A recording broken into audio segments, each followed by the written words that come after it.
Canada was sold to the world as the land of opportunity, a place where freedom shone brighter than anywhere else. But what I found here was an invisible wall, built from ancient fears and prejudices disguised as national pride. I'm one of those who crossed borders, who set foot on the sacred ground they swore to protect. I didn't ask for permission, because dignity isn't something you beg for, it's something you claim. I was born in a body that never represented me, and I carry in my chest a truth that many still refuse to accept. I am transgender. I never reshaped myself to fit into what others expected. Not in my home country, and not here in Canada. Every street I walk in Calgary is one more line I erase from the map of lies about who belongs on this land. While part of society clings with tooth and nail to a rotten idea of who deserves to live here, we are already building something new. It wasn't snow or borders or fear that stopped me. And now, nothing can stop the transformation that has already begun.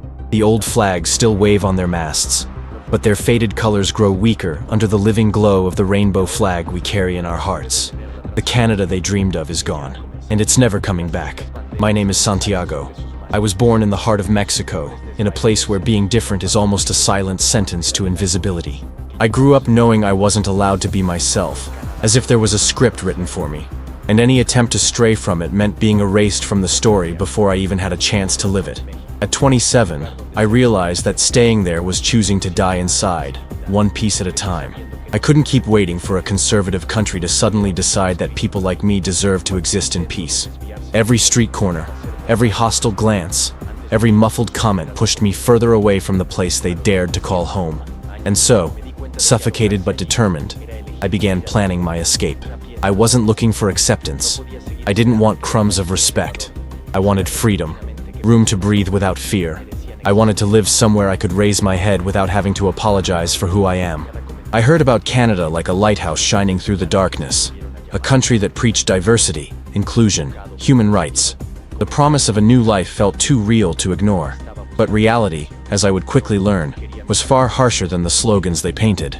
I didn't come through the front door. There was no invitation waiting for me. I crossed borders, braved the cold, battled hunger and uncertainty. I entered through the shadows, through the spaces they pretend don't exist, but have always been there for those determined enough to find them. When I stepped onto Canadian soil, I carried no illusions. I carried only the conviction that no one, anywhere in the world, had the right to erase my existence. Calgary came into my path because, unlike Toronto or Vancouver, it seemed to have room to grow without being crushed under the weight of millions. I wanted my corner of the world. I wanted a piece of ground where I could plant my colorful flag and make it clear, I'm here to stay. And that's exactly what I did. I still hear the whispers. I still catch the suspicious stares. I still feel the weight of prejudice hidden behind polite gestures. But you know what? That only proves I'm on the right path. If my mere presence unsettles them so much, it's because I'm touching a wound they don't want to face. And I won't stop. I came from Mexico, a culture many here like to look down on, as if they were somehow superior. But when it comes to fighting for survival, to challenging borders, it's us who lead the way. They weren't the ones who crossed deserts, frozen rivers, and dark forests. We were, and that's exactly why we won't be silenced. Every step I take in Calgary is a victory over the fear they tried to plant in me from the day I was born. And this journey is far from over. Before I ever dreamed of Canada, my life was made of dead-end alleys, broken promises, and desperate attempts to fit into a world that rejected me from the moment I was born. I grew up in a small town deep in Mexico, surrounded by dry mountains, crumbling churches, and neighbors who knew more about each other's lives than their own. From a distance, it looked peaceful, almost beautiful. Up close, it was an invisible prison for anyone who dared to be different. As a child, there were fleeting moments when I could forget the weight I carried. I would run barefoot through the dusty streets, feel the scorching sun cracking the ground, listen to the cicadas screaming in the dry afternoon air. In those moments, it felt like maybe, just maybe, the world could accept me the way I was. But it only took growing up a little to realize freedom was just a mirage. The same mouths that once smiled at me as a child twisted into venomous whispers the moment I started expressing myself in ways they didn't consider normal. School was a silent battlefield. Every move I made, every piece of clothing I dared to wear, was seen as an attack on the so-called honor of the community. I could feel the stares burning into my back. I heard the muffled laughter, I felt the rejection grow around me like weeds I could never pull out. I never needed anyone to say it out loud. Their contempt was clear in the way they averted their eyes, the way they stepped away, as if I carried some contagious disease. For a long time, I tried to bend to the invisible rules. I tried to speak softer, walk harder, hide my natural gestures. I spent years suffocating my own nature just to survive. But the truth is, no matter how much you try to fit in, if you were born to be free, you'll never fit into anyone's chains. At 23, I finally came out to myself. Before that, my life had been an endless internal negotiation between fear and the desperate desire to exist. When I finally understood that I was a transgender man, everything made sense, and everything became even harder. Being simply different was already dangerous. Fully embracing a marginalized identity was like signing a social death sentence. My job at a small mechanics shop gave me just enough to survive, but not even there could I escape the prejudice. Some customers stopped coming. The co-workers acted like nothing had changed, but the shift in their behavior was obvious. My boss, who once had been one of my biggest supporters, started assigning me the heaviest, most grueling tasks, as if he wanted to push me out without ever saying a word. At home, things weren't any better. Heavy silences at the dinner table, avoided gazes, closed doors. What should have been a home turned into a minefield. Every word became a potential trigger for new disappointment. Every silence, a reminder that I no longer belonged, if I ever truly had. Mexico has its beauties, the vibrant festivals, the breathtaking landscapes, the food that touches your soul. But for those who live on the margins, all that beauty is like broken glass, dazzling from a distance, dangerous up close. I couldn't feel part of any of it anymore. I didn't want to become just another invisible body lost in the statistics of the forgotten. It was on a suffocating summer afternoon that I made the decision. I was sitting on the porch, watching the sunset paint the sky blood red. The heat was almost unbearable, but the pressure in my chest was even worse. I realized that if I stayed, my soul would wither away until nothing was left, and I had already spent too much of my life hiding who I was. I wasn't going to die without fighting for the right to truly live. I didn't tell anyone. I didn't say goodbye. I simply started gathering what little money I had, selling what I could, making contacts with those who knew ways to cross without being seen. Each day was a mix of anxiety and hope. I knew the journey would be brutal. I knew I might not survive, but for the first time, I felt like I was doing something that actually mattered. The night I left Mexico was one of the heaviest of my life. I boarded an old bus, packed with silent, nervous faces, bumping down cracked roads toward the northern border. The air inside was thick, heavy with fear, heavy with broken dreams. Every jolt of the bus felt like a scream. You're leaving it all behind. The pain, the good memories, the identity they tried to force on you. When the bus finally stopped near a dusty little border town, I stepped off with nothing but a worn backpack and the certainty that there was no going back. In front of me, the unknown. Behind me, a life that had never truly been mine.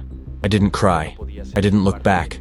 I just kept walking, my heart pounding, my feet stubbornly carrying me toward a place where I could finally maybe breathe without fear. The crossing began with the smell of dust and gasoline thick in the air. An old pickup truck, crammed with people who, like me, wore desperation and hope across their skin. We left at night, hiding under the darkness from what they call the law. For us, there were no rights, only the chance to cross or disappear into nothing. The first days were an endless chain of deserted highways, hidden trails, and towns that felt abandoned by time. Every stop was like Russian roulette. The tension clung to my throat, making it hard to even breathe. We slept in basements, warehouses, sometimes under torn tarps. I didn't dare to dream. Dreaming meant lowering your guard, and anyone who lowered their guard out there was swallowed whole. The cold truly hit when we crossed into the northern United States, heading toward Canada. Coming from Mexico's searing heat, I had never felt anything like it. The thin clothes did nothing against the biting wind. At night, my fingers turned purple from the cold, and still moving forward was the only option. The fear of getting caught was greater than the fear of freezing. There were moments when I thought I wouldn't make it. Sometimes we trekked through dense forests where the only light was the faint moon filtering through the trees. The sound of branches snapping beneath our feet echoed like gunshots in the silent night. I felt the snow seeping through the worn seams of my boots, soaking my socks, freezing any hope left inside me. Each step was a battle against a body that begged me to stop, to lie down, to give up. When we finally approached the Canadian border, the tension was unbearable. One wrong move, and everything we had fought for would be lost. We pushed through a stretch of forest where the branches clawed at us like hands trying to hold us back. My hands bled from shoving trunks and thorns out of the way. But nothing, not pain, not exhaustion, not fear, would make me turn back. Crossing into Canada was almost anticlimactic. No sirens, no gunshots, no dramatic fences. Just one hesitant step into new territory. But inside me, it felt like I was walking through a wall of steel. Something monumental had changed. I breathed in the frozen air and knew, from that moment on, nothing would ever be the same. But arriving in Canada didn't mean we were safe. Far from it. We were still invisible, still unwanted. Every city we passed through was another round of hard stares, silent threats, walls of distrust. We hitched a ride hidden inside a pickup truck, transporting agricultural goods into rural Alberta. The smell of rotten fruit and pesticides burned my nostrils. But what mattered was moving forward. My first glimpse of Calgary was a mixture of snow, chimney smoke, and silver skyscrapers slicing through the gray sky. It looked cold, distant, almost hostile.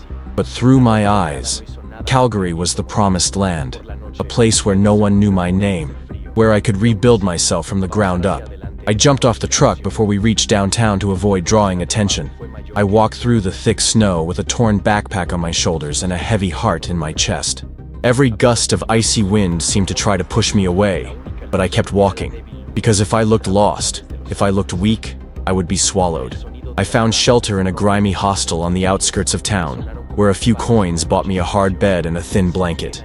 The air reeked of mold and sweat. It didn't matter. I had a roof over my head, and for now, that was enough. I spent the first days wandering Calgary like a ghost. I moved fast, eyes down, trying to be invisible. Every unfamiliar face was a potential threat. Every police car that passed made my stomach twist. At any moment, it could all end. But slowly, I learned how to breathe again. I memorized the bus routes, found the neighborhoods where police rarely patrolled, discovered the places where no one asked too many questions. I slipped into the underworld that keeps the city standing, washing dishes in suffocating kitchens, clearing snow off sidewalks while the wind nearly knocked me over, hauling construction debris under freezing rain. It was a hard life, but it was my life, and for me, that was already a victory. The prejudice didn't stay behind in Mexico. It traveled with me, hiding in quick glances, fake smiles, sharp commands. I heard whispered insults, loud enough for me to catch every word. Words meant to reduce me, to strip away my humanity. But I had survived worse, and nothing now could erase me. I wasn't just an undocumented immigrant. To them, I was the symbol of everything they hated and feared. A body that challenged their norms, an identity that refused to be crushed, a flag that refused to burn. Every day I survived in Calgary was a silent slap in the face of those who wished I would disappear. Some tried to make me feel ashamed, as if simply existing was a crime, as if taking up space was an act of defiance. But what they never understood is that those who cross deserts, frozen rivers, and invisible walls don't carry shame. They carry fire in their veins. And it's that fire that brought me here, that keeps me standing, that makes me look at the shimmering skyscrapers on the horizon and know, with every cell in my body, this land is mine too, and no one will take it from me. They love to call us illegals, as if a piece of paper could decide who deserves to live and who deserves to be erased. But those who survive the crossing, those who challenge death with every step, don't need anyone's permission. The border that once stood between me and my right to exist has already been broken. Every street I walk in Calgary is a reminder of that. Every breath I take is a small victory in a war they've already lost. And this battle, whether they like it or not, is only just beginning. Life in Calgary was never easy. From the very first day, I felt it on my skin. Despite all the speeches about inclusion and diversity, acceptance here is shallow and selective. Being an immigrant already carries a heavy weight. Being a transgender and undocumented immigrant is like walking every day with a sign around your neck that reads, "Unwanted." The streets of the city seemed clean, organized, but scratch the surface, and you could see the ice living behind every glance. It wasn't the loud kind of prejudice, the kind that screams in your face. It was polite contempt, the awkward silences, the limp handshakes, The quick, darting eyes. Every small gesture reminded me I was a foreign body at their party. At first, every job opportunity felt like a chance to prove that I deserved to be there. I took whatever heavy work I could find, scrubbing bathrooms, hauling old furniture, shoveling snow until my fingers bled. It wasn't pride, it was survival. I swallowed humiliations, endured veiled insults, anything just to stay in the game. They thought they could break me, but they forgot. Those who have crossed deserts don't bow for minimum wage. Little by little, I began to see who really held up the weight of this city. It was us, the invisible ones. We are the ones cleaning the offices where they make their decisions. We are the ones building the houses where they sleep safely. We are the ones moving Calgary forward while they pretend we are the problem. With every step I took, it became clearer. Their narrative was a badly told lie. They said they wanted to protect their cities, yet they depended on the invisible hands that built their skyscrapers and cleared their frozen streets. Hypocrisy dripped along Calgary's sidewalks, like the grime I so often scraped away while they slept peacefully. I tried to find my place in more open communities, places where I could breathe a little easier. It was in small alternative cafes, street fairs, and art events that I found others like me. People who didn't fit into Calgary's rigid mold. People shaped by rejection, resistance, and rebirth. There, among vibrant colors and defiant voices, I found the spark of hope I needed to keep going. I kept living on the margins. But now, I did it with pride. I no longer hid. I wore the clothes I wanted. I spoke in my true voice. I walked the streets as if every step was an act of rebellion. Every suspicious glance fueled me. Every whispered insult behind my back was proof that change was already happening. And they knew it. Even working hard, the struggle to keep a roof over my head never eased. Rent in Calgary seemed designed to push out anyone who didn't fit the ideal profile. But I shared rooms, lived in cramped spaces, endured hostile neighbors. What mattered was surviving. Every morning I woke up on Canadian soil was another challenge accepted. It didn't take long to realize that some institutions pretended to be accepting, but it was all just a facade. Public health clinics, for example, looked at me like my body was a problem to be solved, not a life to be respected. Job interviews that vanished after they saw my fake documents. Opportunities that disappeared the moment they realized I wasn't the kind of diversity they wanted to parade around. But even so, I pushed forward. Because those who survived the crossing don't crumble under crooked stairs. Those who faced freezing nights and endless marches know. No pain can compare to being denied your very right to exist. Today, when I walk Calgary's streets, I carry the invisible flag we've planted here.